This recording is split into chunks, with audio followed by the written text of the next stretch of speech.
James, thank you so much for joining me today on the Financial Planner Life podcast. How are you, sir? Yeah, actually, given where we are, I'm fantastic. Yeah, really upbeat at the moment. Fabulous. Well, that's good news. Yeah, absolutely. When you say where we are, what do you mean? Has it affected you at all, COVID or anything? Where we are, we're 10th, 11th of February. It's a lot. We've been locked down 6 weeks. Yeah, there's 100 people within the firm, and I feel really responsible for all of them, keeping the energy up. Different people in different spaces, but actually, generally, given where we are, I couldn't be in a better place. Fantastic. And I suppose coming to the end of the tax year as well, busy time for you guys. Yeah, that's good. Because what do you want in lockdown? You want to be busy. You want to be mentally occupied because it stops you drifting away to the, to keep going stir crazy. Well, to be fair, I've not had anybody on the podcast who has 100 people that work in their financial planning firm. The kind of people I've spoken to so far have been small to medium enterprises, really. I wouldn't class 100-person financial planning firm as really a small firm. So that must have been a bit of a shocker to you, being a London-based firm, predominantly city, where, I mean, you're seeing your clients on a face-to-face basis. That must have been a proper shock to the system, having to send everybody home and work from home. How did you bounce back from that? Yeah, we were a little bit of luck, tiny bit of planning. We've got people who have been working for 2-3 hours away from London, come into London a bit. So everything is cloud-based. Everything was remote beforehand, if it needed to be. Yeah. So technology-wise, we could adjust really easily. The other thing that was lucky is we just partnered with 7IM, and literally as lockdown started, they went completely digital application, digital reporting. So that was the skill bit, was that we knew we needed that one day. The luck bit was we got it just as we needed it. But it's not easy. If you're used to having 80 colleagues in a room to bounce around with, it's more of a dislocation than if you're used to being a planner from home and you're still working from home, but not touching our guys. Our guys have gone from 80 and banter to remote, but I think they've been brilliant. I'm not just saying that as some platitude. Genuinely think people have been brilliant. Gives the lie to the fact that the next generation aren't robust, mentally strong. Just drives a coach and horses through all that rubbish. Yeah, good. That's good to hear. I felt exactly the same way, actually, especially with my recruitment business. It's very much one of those roles where you kind of need people in the office because you feel like you need to have that environment. You need that buzz and everything. And there's an element of trust there as a business owner. And you're thinking, God, if people are at home working at home, are they working? And no, I've been blown away by the guy. He separates the workers from the non-workers. The ones that didn't are no longer with us. And the ones that did are here working hard and still doing well. Yeah. For me, it's been a real eye-opener. I've enjoyed it, to be honest with you. I haven't found it as terrible as lockdown has been, as terrible as COVID has been. It's totally changed the way I think. And it's totally changed the way that I manage. And it's relieved a lot of stress and pressure around things like control that I wasn't aware I had. Yep. And it really allowed me just to step back and let go, really, and allowed me to try new things. I think, stepping into things like podcasting, way more video stuff. I didn't get out as much as I should when I was a recruitment consultant and when I was going out and doing my BD, for example. But jumping on videos, love it. I can have 2 or 3 a day, and I've met some amazing people during lockdown that I wouldn't have done if it wasn't for lockdown. So every cloud and all that kind of jazz, really. And I think the best businesses, yourself included, in recruitment, are stepping back and thinking strategically about this. Just in our own business, we're not thinking for 1 minute. If there was 100% vaccine tomorrow and the whistle for all clear blue, we would not put all our stuff back together in the office, no. Even without a healthcare concern in the world. They are enjoying the flexibility. Definitely there's a productivity gain of what we're calling best of both, home partly, integrate, bouncing ideas off and stuff partly. And then you got the multiplier effect of how you reach out, how you market differently. We're looking at videos and many different things that are now really coming together. And one thing to sort of follow up on that we've noticed is companies that were struggling to hire previously are allowed to, able to now spread their nets wider, because there are good quality candidates perhaps in the region which wouldn't have traveled into the office every single day. And what we're finding with some of these firms where they're kind of saying, look, you can work from home 2, 3, 4 days a week. It doesn't matter. You don't have to be in the office. I've just placed somebody into a North Wales firm who lives in the city of London. It's bizarre. So a lot of movement, nets have been widened, and I think certain firms are going to really reap the benefits of that if they just think a little bit more outside of the box of their hiring strategies. Power planners and stuff, there's an absolute shortage of power planners. Then do you need a power planner in the office all the time? And some people say no. So I tell you who is doing well, the outsourced power planning companies. They're doing really well. Verve Group, I know Kathy Harrison, who runs the Verve Group, Parasols and all that. That she's said she's so busy. She's never been so busy. So doing quite well. Great stuff. Well, James, I've got you on the podcast today because I wanted to bring somebody on that's built a business from scratch, and you're certainly one of those people that has done that. Like you said, you've just said you've got 100 people working for you. I mean, I speak to financial planners on a daily basis. Some of those people really want to start their own businesses, and I don't think they can really fathom the ability to run a business with 100 people in it. So I want to pick your brain around that, really. And it's Partners Wealth. You've been running that now for nearly 16 years, I believe. Is that right? Yeah, that's right. Cracking.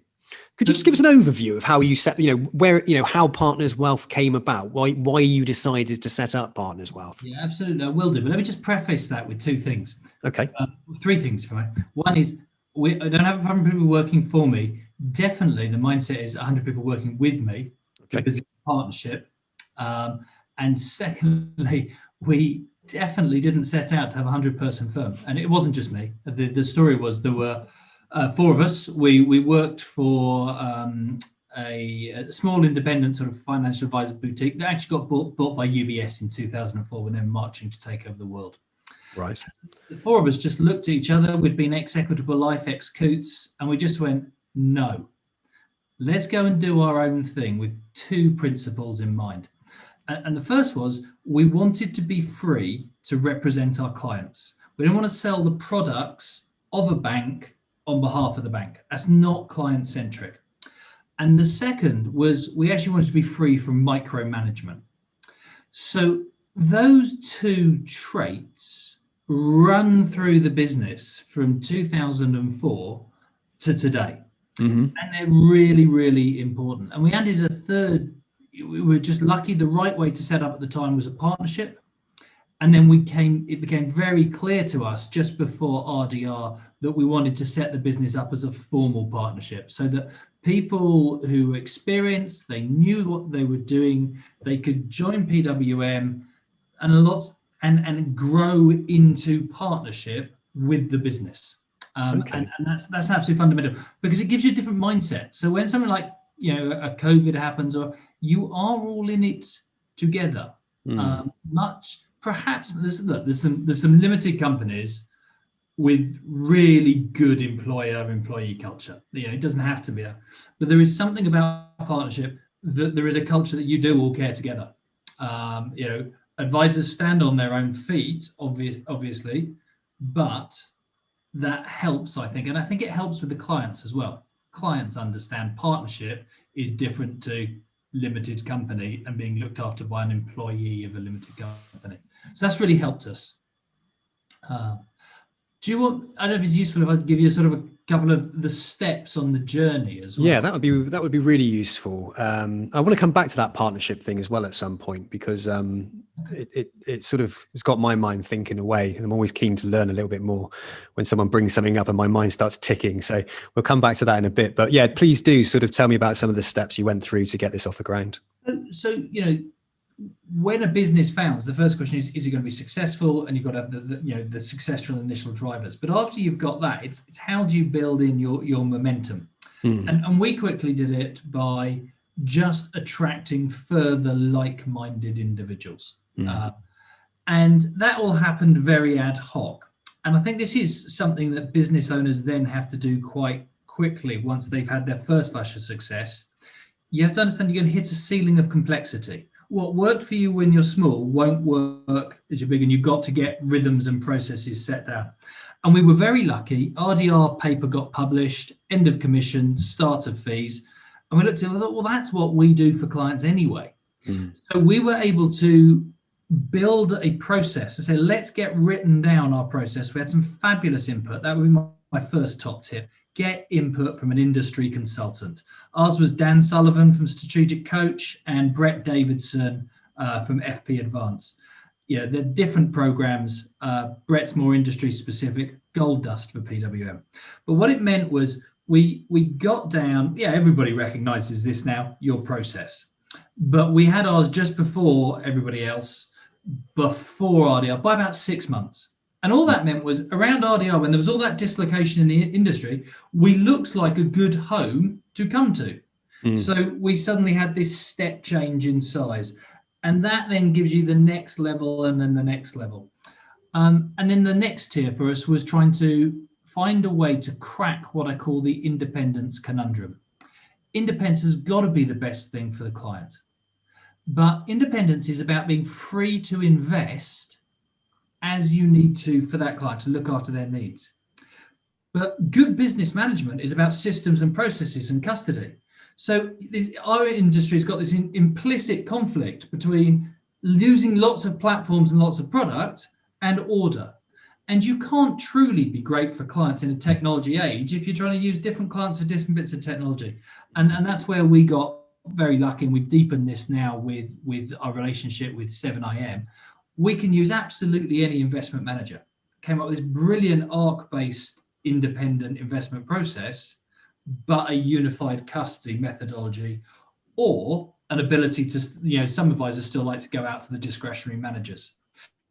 So you've got to build in process consciously while staying true to your principles. So that's how we built over time. That's how you did it. So when you started then, did you say there was 4 of you? Yeah. Okay, cool. So you started as as 4 of you in there, you said, right, we're going to build. Did you have an idea in your head that you were going, because you said at the beginning, you didn't think it would get to 100 people.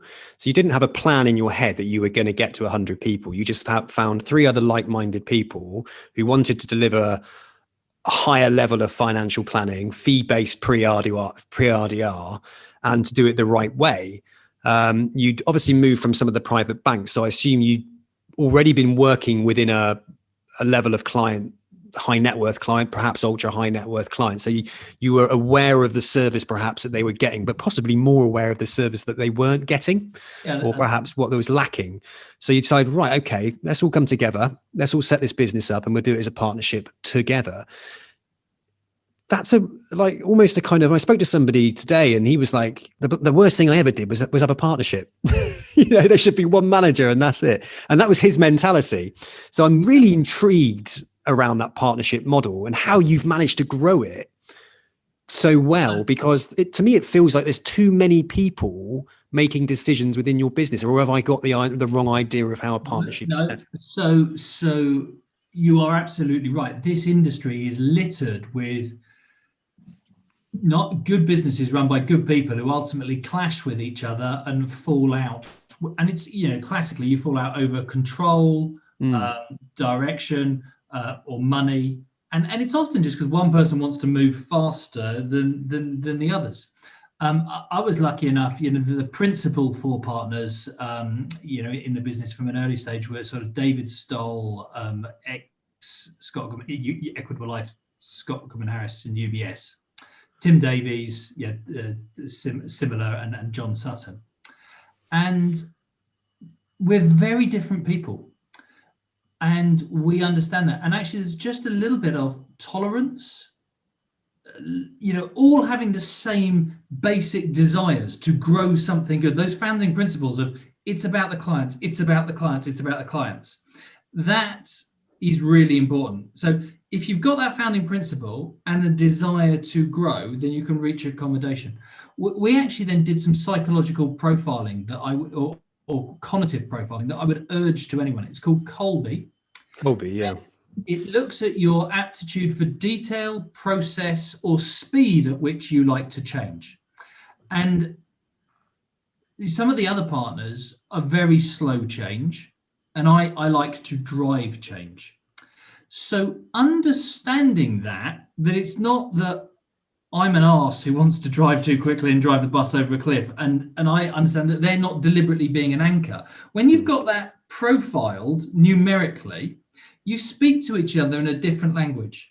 So that you understand, for someone who wants to change slowly, I need to give my partners a lot of evidence when I want them to come with me on something. And they need to understand that I am going to push and challenge to drive forward, and they've got to see that as a good thing. And once you've got that ability, you've got a chance of not falling out with each other. So we did something similar in our business. It was called 16 personalities, and very, very good. You do it and it gives you an analysis of who you are, but also I could read my other business partners, what he was, and some of my directors and leaders and things in the business. And I found it very, very, very useful. So what did you do? So you got that Kolbe analysis done. Did you have a coach that came in and then sat you all down and then sort of picked apart each other's personalities, strengths and weaknesses, and how you should, or did you just come together and do it yourselves naturally? So Kolbe came from Strategic Coach. Right. That actually, Tim and John went on beforehand, and then I joined. But actually, it was clear I could implement it faster than them because they were very good at detail, but less at quick start. So we just agreed I would go on that. But because we'd all started on it, the ideas came from that. We understood it, and now we embed it for every single employee. And how do you monitor that? So they do a Kolbe test when they come in, every single employee. Does that then get fed into like a database, and then within your database you can see like the actual kind of, I don't know, personality typical across your business? Or so I've done the 16 PF that you did as well, and Kolbe is different because it's definitely not your personality. Right. You can be a high detail extrovert or a high detail introvert. It doesn't matter. It's your hardwired action methodology preferences for action. But yeah, we absolutely we put it into a system. So when we're putting a team together for any project or anything, we actually will put the Kolbes together and tell people the areas they're going to clash and how to work through that. Wow. We also use it in hiring. A power planner or an administrator. We're in a regulated industry. It is something that requires a reasonable attention to detail and a reasonable desire to work in process. So if someone has an absolute abhorrence of process, they're not going to enjoy that job. No. So it's part of our screening. It's just, and it's helped build harmony ultimately because you understand people. Well, the thing is, you've done that, and fair play, because you've obviously got the evidence to prove that. Because if you've implemented that from the very beginning, and it's something you still implement now, then obviously it works for you. So that's a great bit of advice for anybody that's starting out to grow a business. Implement Kolbe as early as possible. And also, we talk about here as well, when you came together and you had an idea to push, to create a business. When you say you put a framework in place in the very beginning, were you, and this is some of the things, and I'll be honest, this is some of the areas that I've struggled. The reason why I'm asking these questions, because I'm always interested in people that have built their businesses, is that the area that I struggled with the most, because I came in and acquired 50% of this business, I always felt like a bit of an intruder, I guess. And then I'm a bit like you, I pushed things forward, whereas my business partner was was more risk adverse. So we've had to learn to get to understand each other's way of working. The one thing we always lacked was a clear direction, a clear path of where we want to go. And most recently, I've now outsourced to a finance director who's been a finance director for multiple recruitment companies, and he's now my external finance director. So instead of me turning to my business partner or something, expecting the figures and the things that I want based on how he interprets it, it wasn't good enough for me. So now I get to turn to a finance director who has no part of my business apart from to tell me what's working and what's not. It's like this weight's been lifted from my shoulders. I really, really I'm so excited by doing it, because I'll put my hand up, and I think a lot of people out there run businesses. It's kind of almost like you're just kind of going, aren't you? You're just moving, and before you know it, 10 years goes by and you haven't really, you've gone so far just on will, basically. There hasn't actually been a plan. There hasn't been anything put into place. And now I'm building that plan.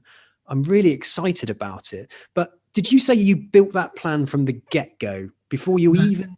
No.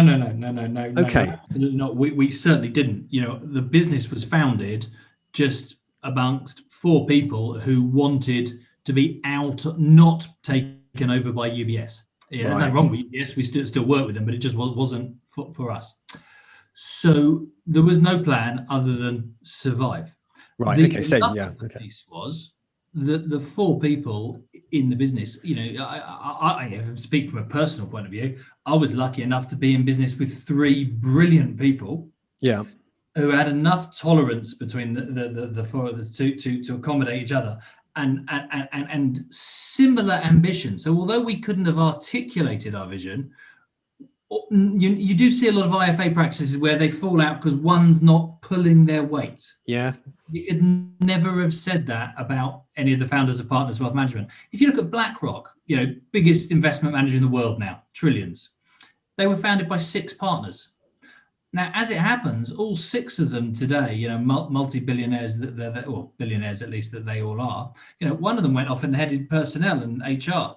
One of them trade. They've all got different areas, but they all absolutely focused extreme ambition.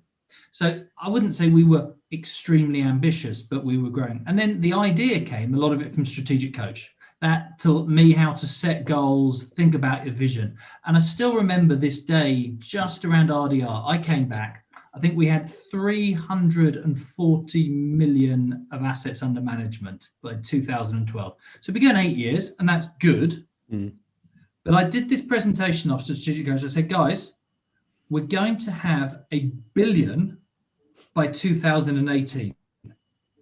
And the only reason I came up with the numbers was because I'd been told to set a big, scary goal and it'll change your thinking because you won't think linear, you'll think discontinuity.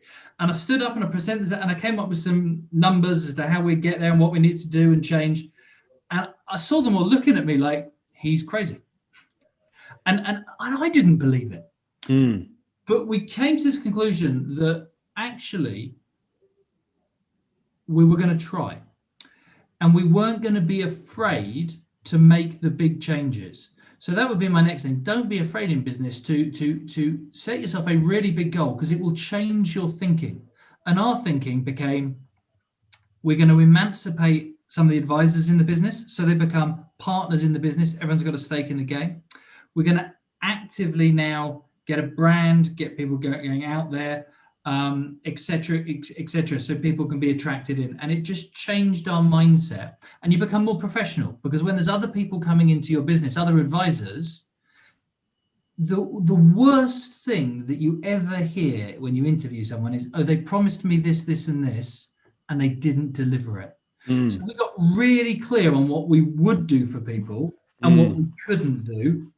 So we would only hire people, and we still to this day have this concept of no surprises. Well, now we have a bit of a lead generation system which can help, but we still only hire people who have experience and have their own transferable book or their belief in it. But back in the day, so many people said, oh, well, if you could just give us a few leads from your, and we just went, we don't do that.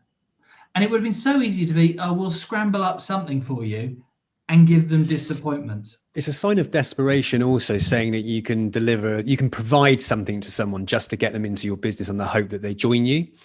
And I think that the shift of expectation becomes far greater. It comes onto you as an employer to be able to deliver to them. Otherwise they are unhappy. And I like what you've done. You're making it very, very clear as to what you can and can't offer.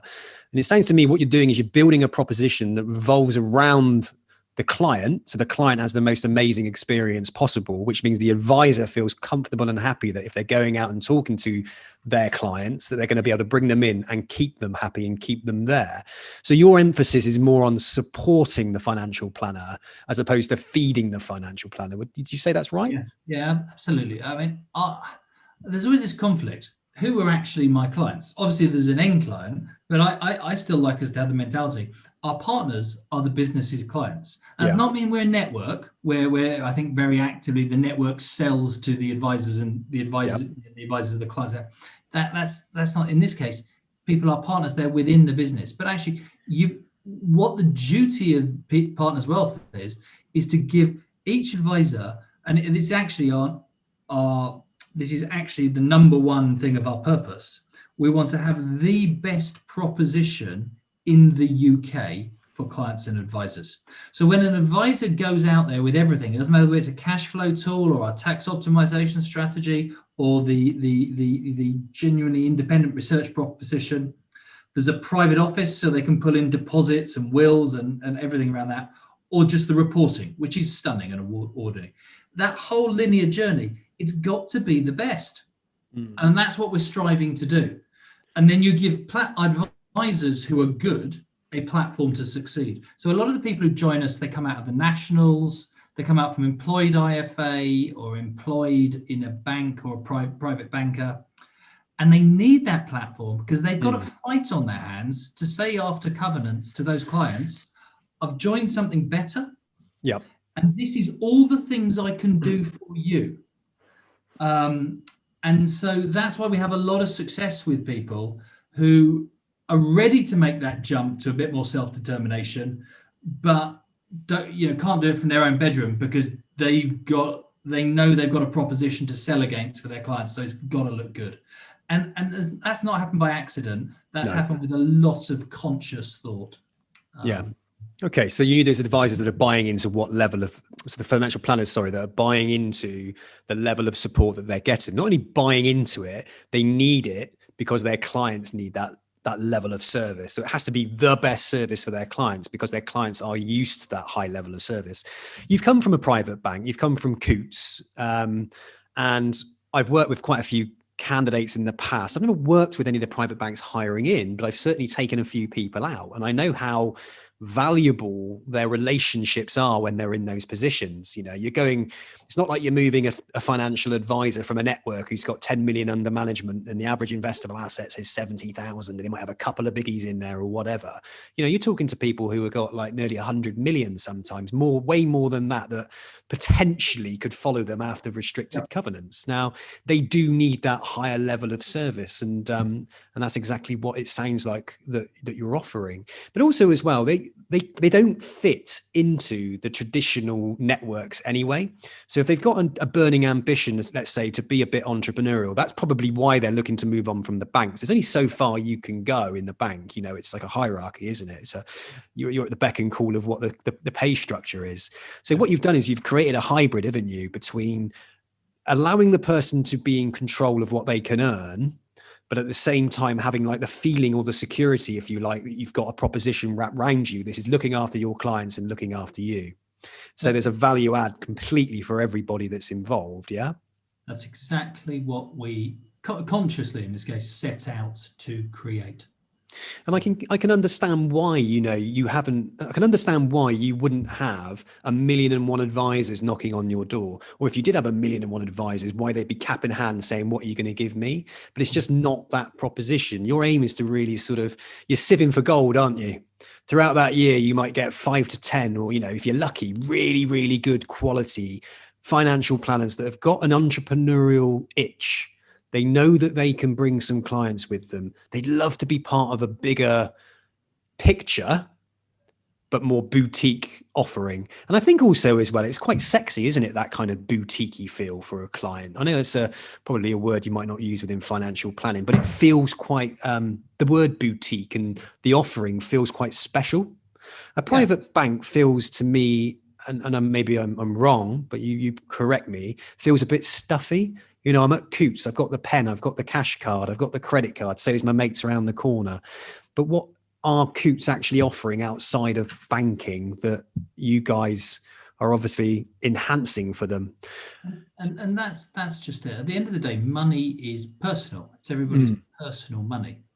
So there's usually with banks various different discontinuities, turnover of advisor and that sort of thing, that people fall out of love with the banks. And what's happened since RDR, there's been the trend for what a bank can offer the clients to go from broad and everything to incredibly commoditized. Yeah. So naturally, really good advisors with really deep relationships suddenly realize that they can't do what they used to do. And a lot of times the clients stay with them because of them as loyalty, but they suddenly realize that there comes a point they've got to get out, whether it's a redundancy program, whether it's just they've absolutely had enough. A lot of the time it's a remuneration shift. The model changes and you think, oh God, or the clients are taken away from them and thinking, I've enjoyed this man and his family since his kids were born. For 14 years, I've seen them growing up. And now, because they've only got 1.2 million pounds, that's not enough. They're taken off me, given to the client farm. I've got to go and find more. That's not what people signed up for. Yeah, that's really bad, isn't it? So we're seeing that a lot in the industry. And also, to be honest, we're seeing it in a lot of the national IFA firms. So employed IFAs finding that the proposition's gone from broad and really client-centric to you will sell these 4 commoditized models ranked by risk. It's no choice. So and advisors don't like that, because they want to be free, if I come back to our founding principle, to represent their client as they best see fit. That's simple. No, I like it. I like it. I've never spoken to you before, actually, and I've heard of private wealth for some time. Because I never really did a great deal in London, and also I've been doing more marketing, I suppose, these days. But I know Tom in the office bumped into you, and Dan bumped into you in the office. They said you were very enthusiastic about it, and I've spoken to Angie as well. But it's always been one of those tricky ones. I always think, like, they always said, we find it difficult to find candidates for Partners Wealth, which I can understand why now that actually is. So let's talk about, because obviously you want to grow your business still, don't you? Are you in growth mode, or are you?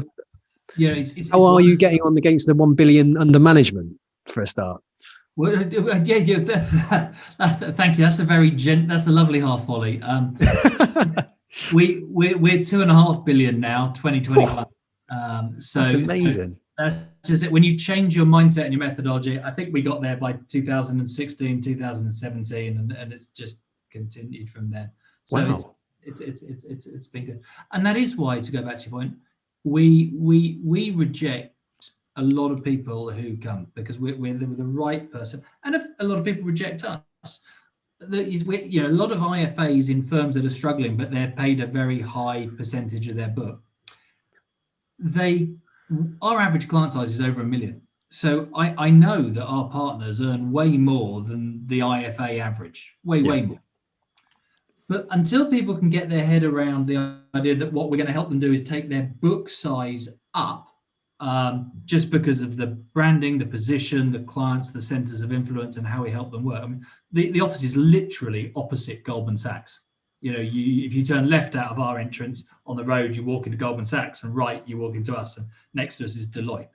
So by definition, it helps people, to take their book level up. But it's the hardest thing for an IFA to see. If your average client size is 200,000, you think, well, I'll get a few more clients at 200,000 at a 10% more revenue, rather than thinking, wow, if over 5 years I could transform that to 600,000 and earn 10% less, I'm 180% better off. My maths might not be right there, but broadly. You're not a financial advisor, are you? No, they don't let me anywhere near the maths. Well, okay, so let's talk about that then. How do you get somebody from £200,000 up to £600,000? If, say, for example, let's say their average investable assets of clients is 200,000, right? As you just said a minute ago. How would you get somebody of that type of financial planner up to 1 million? Now, being positioned just in the city next to Goldman Sachs, that can't just be the only reason why. What else are you guys doing to wrap around these advisors to get them up there? It's a number of things, essentially. The first is just the mindset.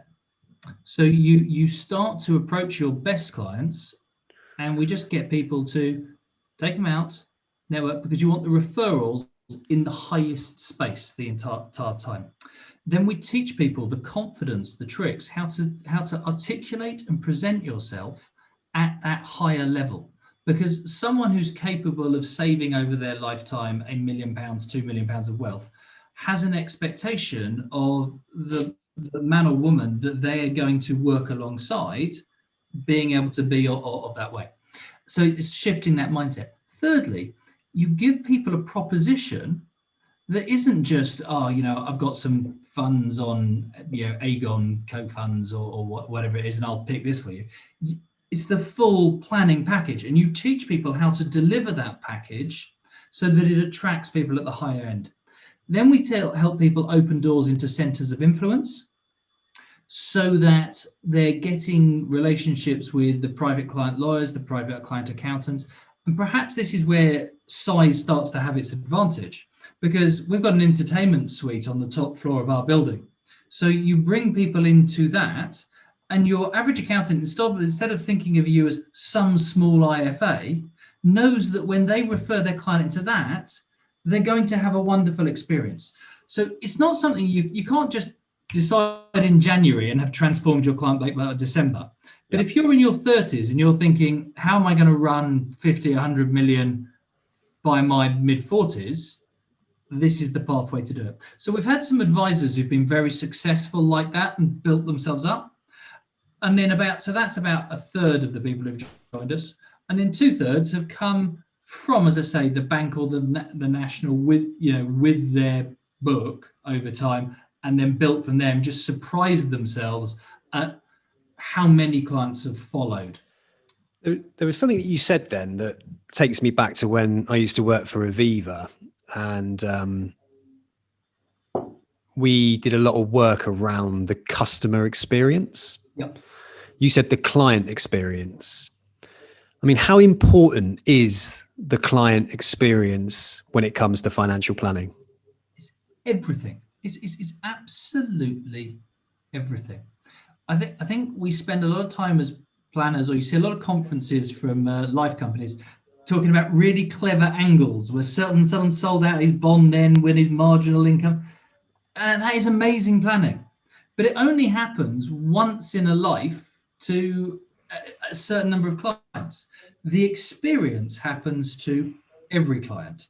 So as well as knitting together the planning, the tax, and the investment and the reporting, we've created a private office, which is just a very neat concept that it's got a deposit service, an FX service, a mortgage service, wills service. It's got a general insurance service. It's got an art advisory service, and just experts in every area. It's got a cross-generational wealth to help your family work with a psychologist who will talk to you and your family about different nuances between different generations.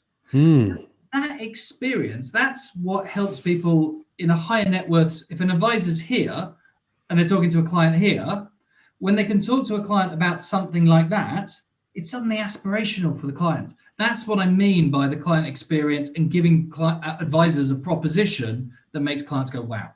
So you can't just do that at home from your back bedroom, really, can you? It's not something that can be done. It's like taking somebody on a journey, isn't it? Is that, and actually, I mean, I've got to say here, this is, there's disadvantages sometimes to partnership, but this was the idea entirely of Tim Davies, who it was his idea to found PWM, and he had this amazing idea of the private office. I remember arguing with him. I was wrong. I remember saying, Tim, no.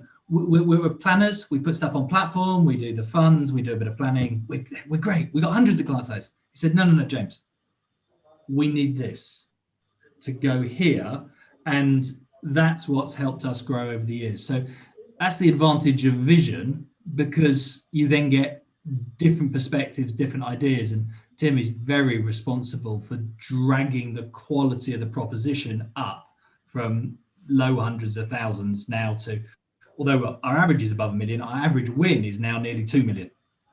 And does that mean that, say, you can charge more for the service, or you can justify the fee, I guess, that you are charging? I don't know what your charging structure is, by the way. So I don't like the industry term justify your fee. Okay. For us, we have a fee. It's a published fee. We're charging 1%, and obviously it then tiers down depending on client size. For that, we provide a service. If I go to buy something at Harrods, they don't justify their price. I have a choice as a consumer whether or not I wish to buy it from Harrods, or I can buy my toothbrush from Poundland. I haven't got a Harrods toothbrush. It's just a consumer choice, and all you're doing is catering for a different set of consumers who accent things. We're catering for partners of major law firms, entrepreneurs, bankers, and executives in the main, and people have retired from that, and also actually a number of divorcees. But those are our main business groups. These people are incredibly busy or and time poor, and they value the service of organizing everything brilliantly for them and making them think differently about their wealths and their life. So that is why that's what a boutique really is. You're adding It's something. like a concierge service, isn't it?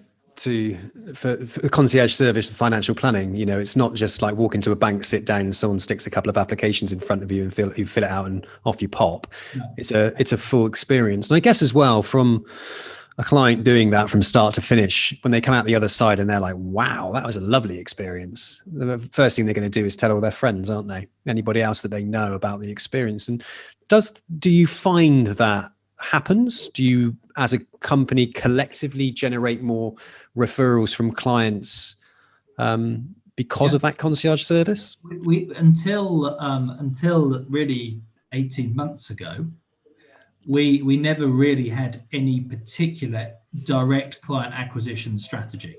We just worked from word of mouth from clients and professional introducers. So really straightforward.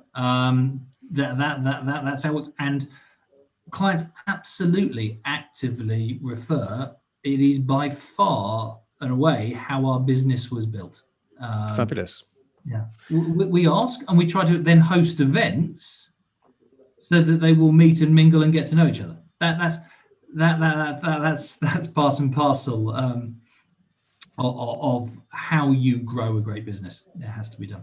Cool. Excellent. Well, that sounds really good. It's got a definite clearer picture for me. I can see a picture in my head now of what you're offering, and it sounds fantastic. I can see also as well now why really the target market for you, and correct me if I'm wrong again, but the target market for you in respect of new financial planners coming to your business over the next 5 to 10 years is filtering down from those private banks, perhaps.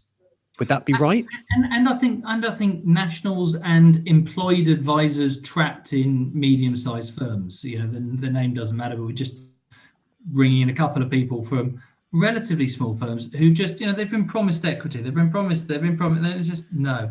And then others who come in, they've been perhaps in employed firms and the firm's been taken over. So those are the bits that tend to. Those are the three strands that people join from. So can you explain to me then? So I'm a financial planner for one of the national firms that you just described there, and I sit down in front of you. Just describe to me the benefit of. Obviously, you've obviously talked about the service that Partners Wealth offer to the client, the overall service, how that's going to up my game as such. But when we talk about the partnership side of it, excuse me, I probably don't understand partnerships as well as you. But what does it mean to be a partner financially? Yeah. So what's the benefit to me to becoming a partner and say not setting up as an appointed representative or being a registered individual?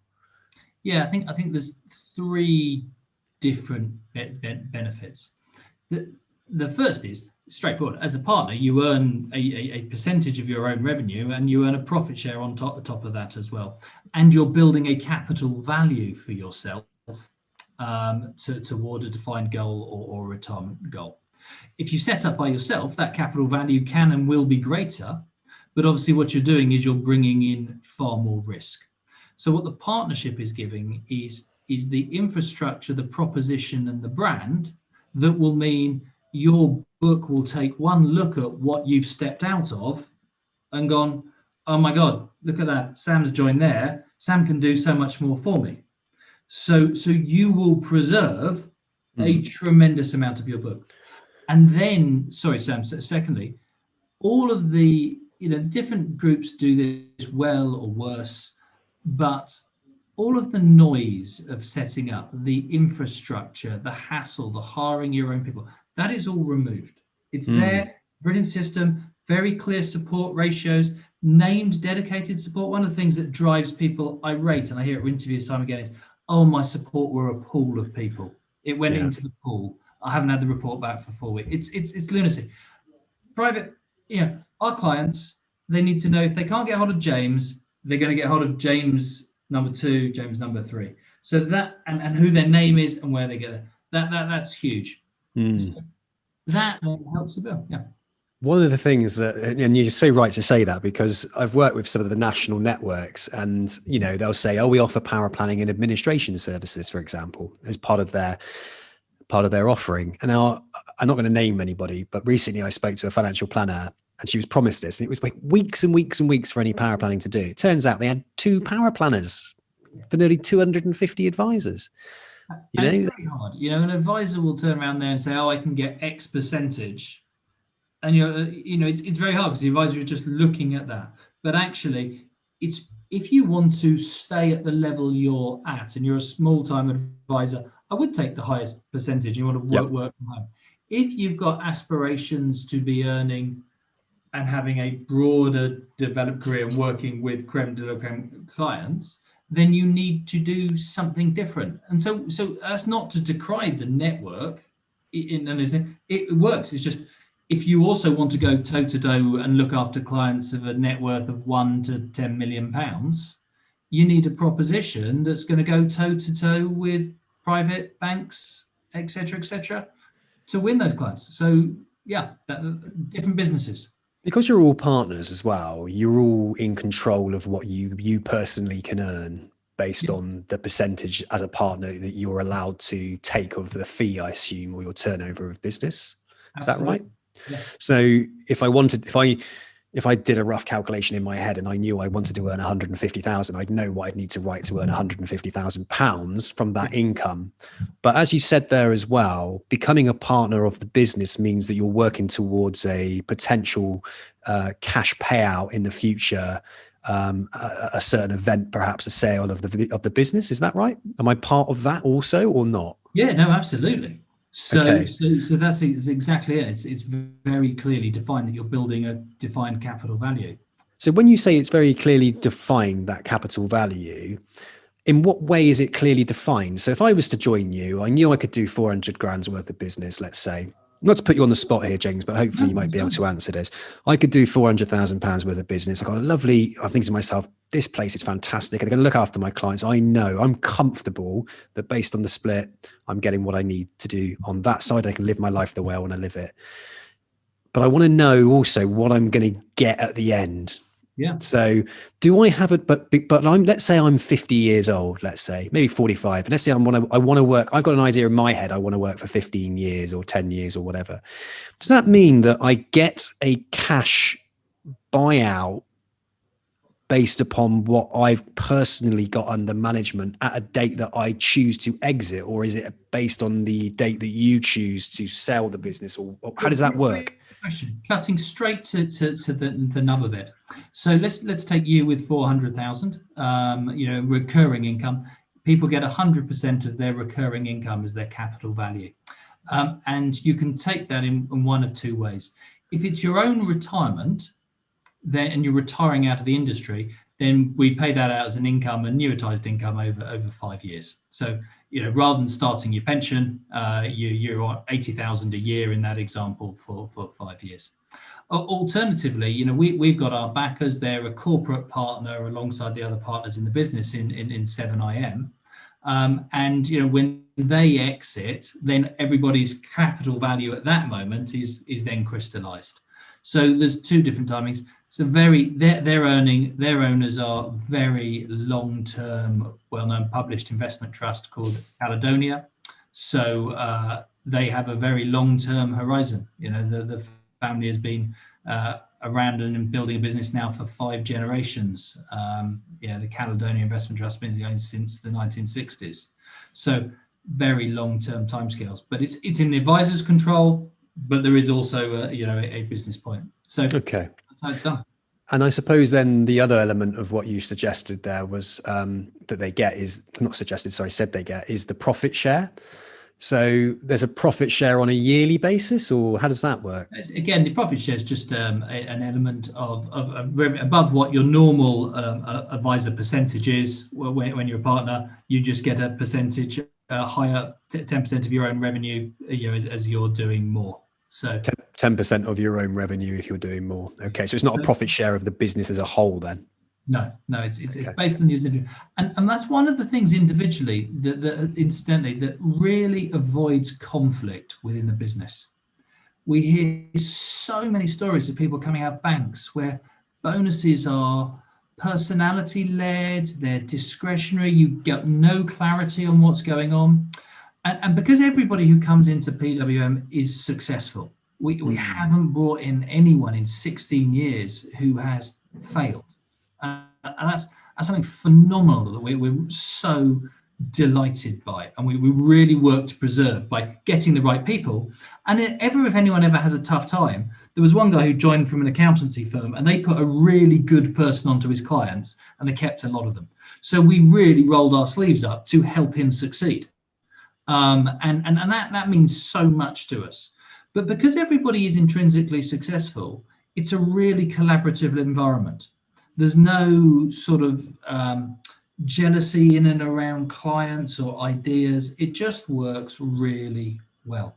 I think there's another element I should have said earlier is that in most employed roles these days, as an IFA, you got a target, you're being driven. It's the banks and the nationals, they're terrible for this. We've got people who are hugely driven and they want to do more. And we've got other people who say, I've achieved that. You alluded to 150,000. I've achieved that 150,000. It's paying for everything I want. Therefore, when it's sunny and windy, I'm going to be down on the South Coast kite surfing. That's absolutely fine. No one has a target, because how can you have a target when it's truly your own freedom? I've actually, Sam, really at the start of the podcast, I should have said something else as well. Go on then. I should have talked to you about this concept we have called financial freedom. We don't work with clients who are looking to retire. We're looking to clients who are trying to achieve freedom of money, to empower them to have freedom, financial freedom, which then allows them to work for their own freedom of purpose, where, or have more freedom of time. Very few of our clients work till 60 and retire. They take portfolio careers, they do charity. They work even harder the more successful entrepreneurially they get, because that's their passion. They're top lawyers and they go on to work for government quangos. It's nothing to do with money. Exactly the same for our advisors. Our advisors join them because in the banks and the nationals, they don't have freedom of money because their earning structure can be taken away, or you only get a bonus for what you start again the next year. Your time is not your own because it's a boss wants to see so many meetings a week. Your purpose isn't your own because you're told what to sell. So that financial freedom and freedom of the individual, that's really the essence of what partnership means. You are free to self-determine your life.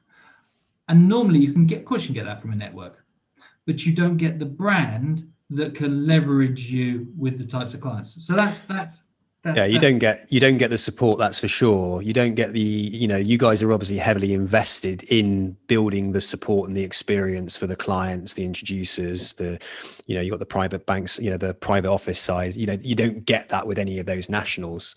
You just really don't. So you are really left on your own. It's more of a lifestyle financial planning and that kind of thing. I think your lifestyle business type thing.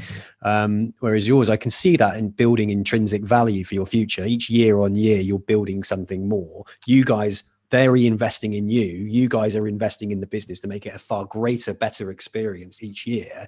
So everybody's winning. So everything is gradually getting better. And I like that, and the freeing up of the financial freedom to be able to do what you like as well. And I love the idea. I'd love to be working with clients who are that super intelligent as well, that they're out there, they've done really well. And there's this common misconception, I suppose, with some people that those people are just, the rich get richer and all of that. But actually they're out there doing some amazingly interesting stuff outside of what they've done as a career. And I suppose that financial, like you said, that pure financial planning has allowed them the freedom to be able to do that. Can I ask you a question around mental, not so much mental health, but well-being? And because the more I speak to financial planners, and I sat down recently with a financial planner myself who went through some finances with me. And I found that I was anxious around money, and I found that I was quite fearful, and I had certain beliefs around that, I suppose, that were ingrained in me from a young age. And I'm doing a lot of work on uncovering who I am anyway. Yep. And one of those things was finance. And I was very anxious about it. And I sat with him. It was very calming. Now, I've always said, as I talk to people, especially the certain type of financial planner, that financial planning is a well-being proposition. Yeah. You know, it can solve so many people's problems. Now, not problems as in I haven't got enough money, or, you know, money's going to buy me happiness. If I only got that house, if I only had £1 million in the bank, I'd be happy. That's bollocks, isn't it? It actually kind of unlocks people's thought processes around what money is to them. Yeah. And it frees up those, I don't know, worries and concerns, so they can live the life that they need to live without the fear of money in the background. I think there's 3 things on mental health that I bring with it. The first thing, we have a thing called a lifetime wealth model. It's a piece of software that graphically shows people where they're going to go with life. And actually, a lot of our clients have a fear that they're going to get tapped on the shoulder sometime between 52 and 60, and their frontline career is over, because it's a dog-eat-dog world in the law firms, the accountancy firms, the banks. A lot of our divorcees and our retired clients, you know, they've got a capital sum of money and they want to know, is it going to last? What's it going to look like? And it just gives people confidence. The advisor's job is to give people confidence in their financial framework and journey. Very few people consciously go out and overspend and resent their absence of money because they overspend. In fact, you can't really work with people like that. You know, you can occasionally bring some order back to their life, and it's very satisfying. So planning is about, exactly as you say, helping people mentally with their money. And the funny thing is, long-term clients know that, but they don't come to you ever for that reason. It's very reason people don't come to you and go, I need to cash flow modeling.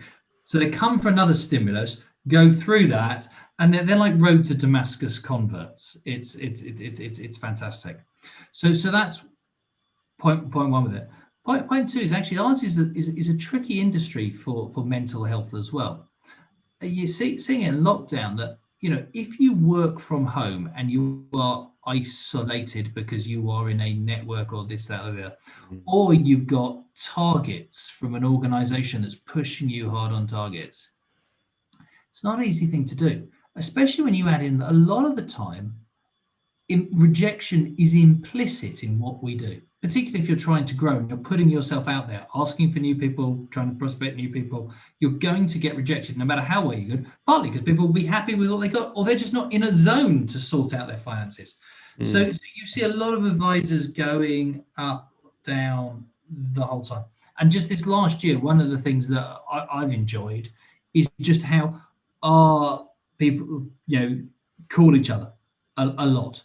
And just, where are you? You know, seeing you've had a good month, this, that, and the other.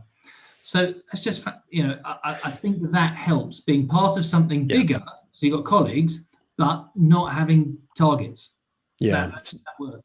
So keeping that camaraderie and community that you have within being part of it, like almost being part of a business, you know, like you're an employee as such, but you're a partner, you're not an employee, but you are part of that community and you allow yourself to bounce off each other. One of the things I've come up against speaking to financial planners, especially the ones that have stepped out into self-employment, you know, and they've chased the higher fee splits, etc. So on that case, that they've limited the amount of support that they get, and all of a sudden they're like, shit, I'm in the deep end here. I don't quite know what it is I'm actually having to do. So they're spending so much time like on social media trying to get their personal brand out there working well, which obviously is part of a good strategy and it will be moving forward. But as you are only one person, you are spinning a lot of plates for your 70 to 80%. You know, you really are. And one thing I've noticed, not just in lockdown, it was always before that, the pressure builds up on these people. Yeah. You know, they don't ever really break past the 150 barrier if they're lucky. You know, they spend a lot of their time in stress and a lot of their time very anxious, and they don't have someone to turn to who actually understands what it is they're doing, because it's a very lonely, insular job being a self-employed financial planner. And I've come across that a lot recently. And that recent study with PFS around, I think 30% of people suffering from depression during lockdown, you can kind of understand why. I mean, one guy I was talking to, and I understand this as well, I can relate to it. He couldn't even really turn around and talk to his wife because his wife doesn't understand what he's going through. Yeah. And it saddened me a little bit, actually. You know, as a business owner, you guys are obviously talking to each other and you encourage that support. What else do you guys do to ensure that the well-being of those partners is looked after? Yeah, no, absolutely. So there's several things. First of all, as we went into lockdown specifically at the moment, we just made the decision we weren't furloughing at all. I think initially we furloughed our receptionist, but actually very quickly she was saying to us, and she's brilliant. She was saying, "Do you know what? Can I retrain as an administrator? I don't want to be paid at home to be doing nothing. I want to be back part of it all." So no furlough, no redundancy, message of calm. And we started sharing more, just how the business is doing, so that people just knew that was our intention and that we had the ability to go and do it. So I think that was very reassuring.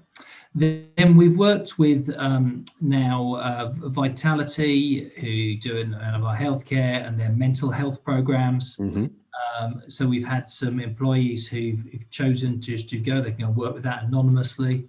And just engage and have conversations in that. And I think that's just really important. And then it's just about the practical things, isn't it? It's just about taking the pressure off. It's about, I remember saying in a meeting, do you know what? I had a really bad week last week. And, apologies to anyone I snapped at. I took a couple of days off, did a lot of cycling. I'm going to drink less. That's me. And once someone, don't get me wrong, I wouldn't like to say I've got a drinking problem. It was just, it varies to a lot of time in lockdown. But once the person at the top is saying, I'm not okay 100% of the time, you've taken the pressure off everybody to go around. That's just what you got to do. Yeah. I wouldn't say I was depressed anyway. I just didn't have a great couple of days, so I shared it. Yeah. It's about, it's about identifying, isn't it? That the people who are at the top, they're not sitting on their ivory tower, sort of sitting back and laughing. Actually, it affects everybody. It's the same for us, and it was good to see that you've got Vitality cover and everything in place. It's the same thing that we do. So a number of staff have Vitality cover, another of staff have Health Shield. I mean, they absolutely benefited from using the free counselling that we provided. And it's something that, I suppose I've seen it a lot lately because I've been talking about it and looking into it myself a bit more, but you don't see a lot of well-being focus within the financial planning profession. And you don't see as a recruiter, many firms actually have benefits packages for their financial planners. Whereas in recruitment, for all its bad side, they look after their staff incredibly well. Like the benefits of working in recruitment are incredible. I just never see it, or it's never advertised as much within financial planning. And I just really wonder why that is. The one thing to be clear on is self-employed financial advisors can't have that, because you can't have benefits provided for you. You're not self-employed. That's true. Our partners can have that because they're part of a partnership, which they qualify for by Community Capital, and our employees can have it. So it is slightly different in self-employed. It's a drawback, and that's why you get different rates of national insurance, because you've got to overcome that for yourself. Let's hope the government don't destroy that. So your guys, you said self-employed and partners. Then all your guys are partners, aren't they? So everyone takes the title partner when they come in, but actually, you spend a year or so taking a look at us. We take a look at you, and you qualify for that partnership, rather than bringing people in and asking them to commit capital straight away. No one's not made it, but it's just a natural first step to do. But to what we treat everybody like a partner on the way in, but actually in that first year or so you couldn't have the Vitality benefit because you are self-employed. At what age do you think? Or what, it's difficult to be age, I guess, but I suppose at what stage, perhaps you can bring age into this, it's up to you, in somebody's career, do you think they are ready to become a partner at Partners Wealth? So I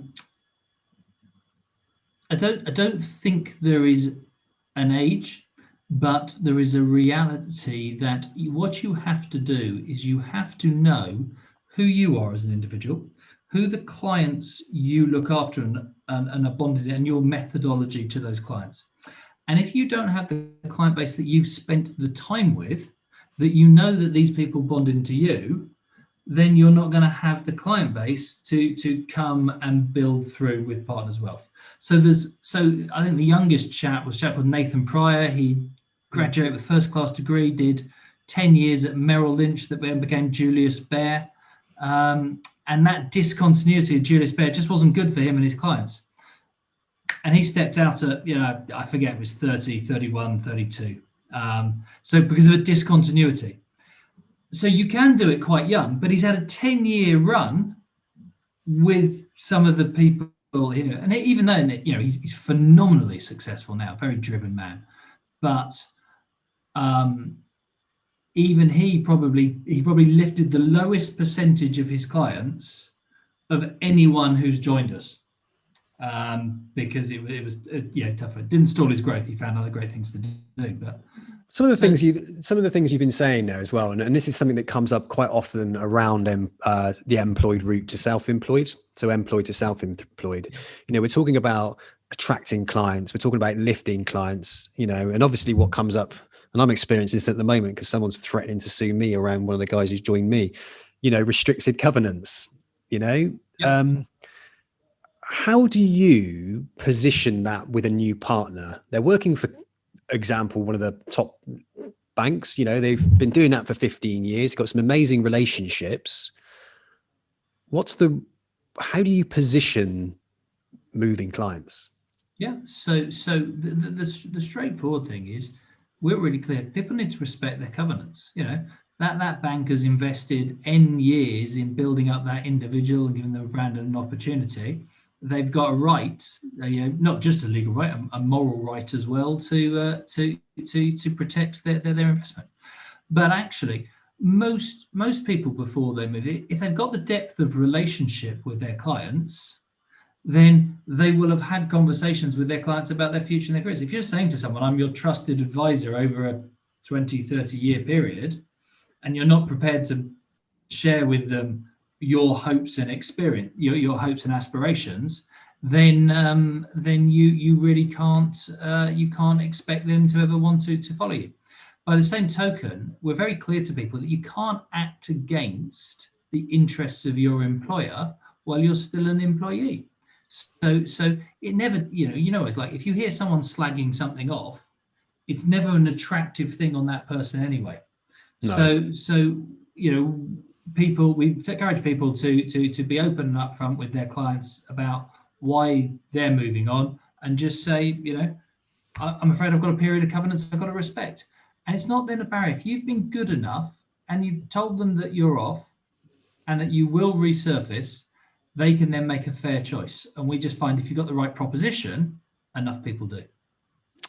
Great stuff. And before we sort of wrap this up, because I've taken up a lot of your time already and it's been really interesting, I'm really intrigued to understand what you think about the advice gap that we have at the moment. So the gap between the wealthy getting financial planning, getting some superior financial planning by the likes of Partners Wealth, who've got an amazing proposition, and then a huge proportion of the general public that don't have access to things that perhaps would enhance their lives. Yes, they don't have the money to invest as such, and perhaps the tools don't work the same kind of way.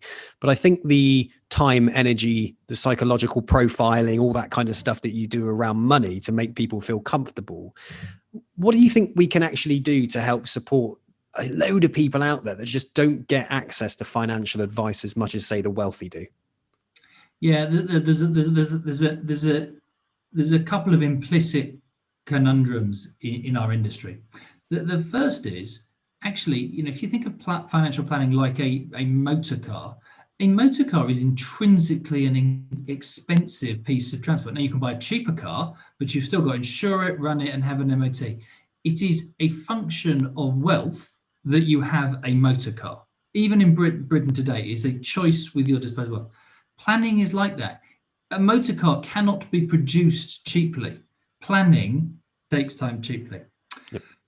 The FCA are looking at this, and I'm lucky enough to be on an investment association committee who just had a conversation with them, and they've got some really good ideas about how you can use technology to close this gap and do that. The fundamental belief and feedback I've got is you have to remove the liability to advice and guidance. This idea that when you start to deliver advice remotely by a computer, that host company can still be sued for those poor outcomes is what stops us engaging in it more.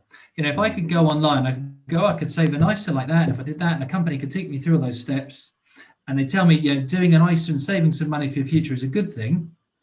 But if their automated system hasn't checked that I've got credit card debt, then actually they've just created a liability for themselves. And I just think we have to trust the public more. Get rid of the liability and say, actually, if someone is out there searching for, how do I save some money, they have to take responsibility for deciding that if they've got a credit card costing them 18% and an ISA that's going to make them 5%, they've got to take responsibility for themselves there. So sadly, I think it's not about encouraging people to do more. You've got to create the environment to it. I would absolutely get rid of the no win, no fee ambulance chasing. On LVC at the moment is an advert that says, have you been missold an investment by a bank, financial advisor, or anything else? If so, you're entitled to compensation. Well, what does that mean? If my ISA, now the reason they're running these ads is because the stock market has just gone down. Well, I'm taking out my ISAs for 25 years. So I haven't been missold something if the stock market goes down for a year. But yet we're creating this entire cadre of fear that the industry is out there to rip you off. Well, I've met hundreds of people in this industry. They might work for good companies, bad companies we perceive to be bad ones in the industry, but every single one of them cares about building up the assets for their client. They all do. No one survives in this industry setting out to achieve bad outcomes. So remove some of this liability, some of this bad news, and you will have the advice gap small, because actually the cost of advice would come down. So it's not just about encouragement. You've got to look at the fundamentals. Yeah, actually, there's a company, Claro. I don't know if you've heard of them, Claro Money. Yeah, they're like a tech company. So they're creating an app where the consumer can go in. They've got someone inside that's picking all the investment solutions or the funds. So it's completely non-advice. They download the app. Within the app is coaching. So they're the ones kind of really trying to bring coaching to the market. So the coach will, the consumer can log into the app. They can go through the coaching process. It's all completely non-advice. It's purely coaching. And then come to the decision as to where they want to put their money based on what investment solutions have been selected on an in-house basis. And obviously it's a lot cheaper for them to do it. So they're kind of getting essentially we're calling it coaching. I guess the risk involved in that is that the coaches aren't qualified and they don't know what they're talking about, but then they're not giving advice anyway. The idea is to be information education based and allowing them to make the right decision themselves. The risk at the moment is that there's all too easily a retrospective liability that coaching became advice. Yeah, it's very grey, isn't it? Yeah. If I go skiing with you and I tell you to lean slightly more on your turns, am I coaching you or am I advising you that's the better way to ski? And when you hit a bump and you say, well, I was leaning over because he told me to, that's the liability. Now, in skiing terms, it'd be absurd. You've just fallen over. But that's not absurd in financial services industry. And whilst not trying to strip away, expose consumers to the old Wild West of product sale, if you want to solve that gap, you have to attest the implicit conundrum of liability in our industry. Long answer to a short question, but as you can tell, it's something I think it would help our entire nation if we could solve. Yeah, no, I agree. That sounds really great. James, I really appreciate your time today. Thank you for sharing your thoughts around financial planning, your career, and of course, Partners Wealth. It's helped me understand your business more. And I think anybody listening to this podcast will have a good understanding of you as a business leader as well, but also what the proposition of Partners Wealth is all about. So thank you so much for your time today, James. And I hope you have an amazing weekend. Thank you. Can I just say it's been an absolute pleasure for me. Really insightful. Good. Very much enjoyed it. So thank you very much indeed. You're welcome, James. Thank you so much for